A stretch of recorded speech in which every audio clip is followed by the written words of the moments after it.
السلام عليكم ورحمة الله وبركاته. اللهم صل وسلم وزد وبارك على سيدنا محمد. ازيكم يا حبايبي؟ عاملين ايه؟ يا رب تكونوا بخير. النهارده بقى هنعمل مع بعض كده بطايه كده محشيه بالرز المفلفل، الحشو بتاعها هيكون خطير كده. وزي ما انتم شايفين بقى هقول لكم سر التتبيله بتاعتها اللي بعملها بره كده للبطه، عشان جلد البطه يطلع معانا مقرمش وجميل كده.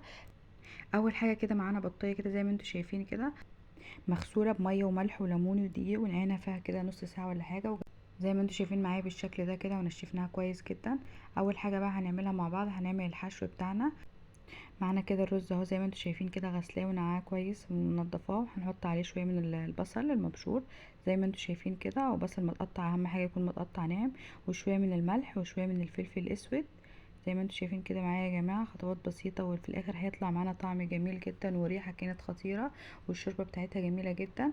وهنحط بقى معلقه من السمنه البلدي زي ما انتم شايفين كده، ونقلب بقى معانا كل الحاجات دي مع بعض كويس جدا اهو. زي ما انتم شايفين كل المكونات تاخد مع بعضيها بالشكل ده كده يا جماعه اهو.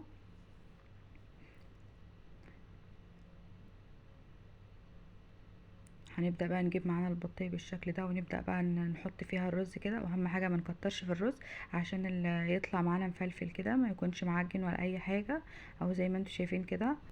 ولو حابين تحطوا حشو في الجناب كده، بنبدأ نفتح الجناب بالشكل ده كده، ونبدأ نحط فيها بقى الرز برضو، بتدي معانا بتنفخ البطة شوية معانا شوية، وبيكون الحشو اللي في المنطقة دي بيكون طعمه جميل جدا اهو زي ما انتم شايفين كده يا جماعة. واهم حاجة ما نكترش في الرز عشان يطلع معانا مفلفل. ونبدأ بقى نقفلها من هنا، عايزين تقفلوها بخيط او خلة اسنان مفيش مشكلة، عايزين تحطوا كده بالشكل ده زي ما انتم شايفين كده عادي برضو. الرز ما يطلعش منها ولا اي حاجة، هعرفكم ازاي عشان ما يطلعش من البطاية زي ما انتم شايفين كده معايا ما شاء الله. الطريقة دي بسيطة وجميلة وتقليدية كده اهو زي ما انتم شايفين كده. ببدأ احطها بالشكل ده وخلاص كده. هنبدأ معانا لو معانا جنحان او رجلين او اي حاجة، هنبدأ نحطها في البطة بالشكل ده كده عشان الرز معانا ما يطلعش، وفي نفس الوقت يدخل فيها شوربة تسوي معانا الحشو بتاعنا، ويطلع كده مفلفل وجميل اهو يا جماعة زي ما انتم شايفين. ومعانا بقى حلة على النار حاطين فيها مية بتغلي اهو زي ما انتم شايفين كده بالشكل ده. هنبدأ انزل فيها بقى بصلاية طماطمية بالشكل ده كده، ومعانا جزرية كمان مقطعينها، مش لازم تقطعها صغيرة، تقطعها اي قطع كده بالشكل ده.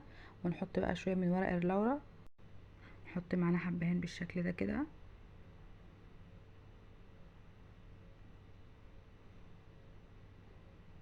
وشوية من الفلفل الاسود، وشوية من الملح. والملح ده لا عايزين تحطه في الاخر عادي، بس انا عايزه احطه دلوقتي بالشكل ده كده.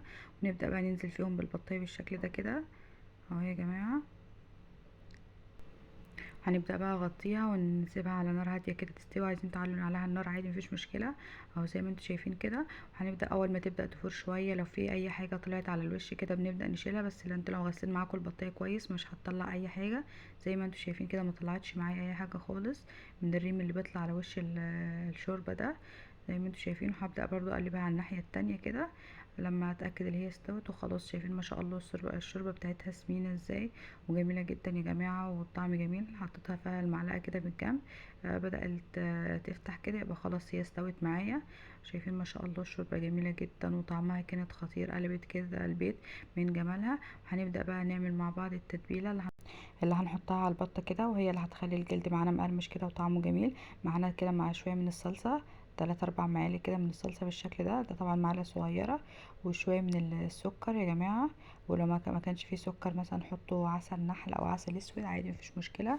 وشويه من الفلفل الاسود، وعصره ليمونه بالشكل ده كده، بتخلي معانا بقى جلد البطه كده متحمر ومدي طعم جميل جدا وطعم خطير كده زي ما انتم شايفينه. هنبدا ندهن بيه كده البطه معايا اهو، وندخلها كده تحت شوايه الفرن هتاخد لون. اول ما تاخد لون من فوق كده هنقلبها على الناحيه التانية، ونحط برضو شويه من الخلطه اللي احنا عملناها دي، وندهن بقى من تحت وتاخد برضو نفس اللون، وتطلع بقى معانا زي ما انتم شايفين كده معايا بالشكل ده، جميله جدا متحمره وكانت خطيره.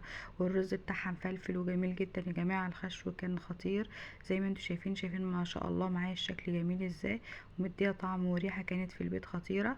اتمنى الوصفه تعجبكم ان شاء الله. واهم حاجه اذا عجبتكم ما تنسونيش في اللايك والاشتراك في القناه وتفعيل زر الجرس ليصلكم كل جديد. واذا جربتوها ما تنسونيش تحطوا لي رايكم في التعليقات. والسلام عليكم ورحمه الله وبركاته.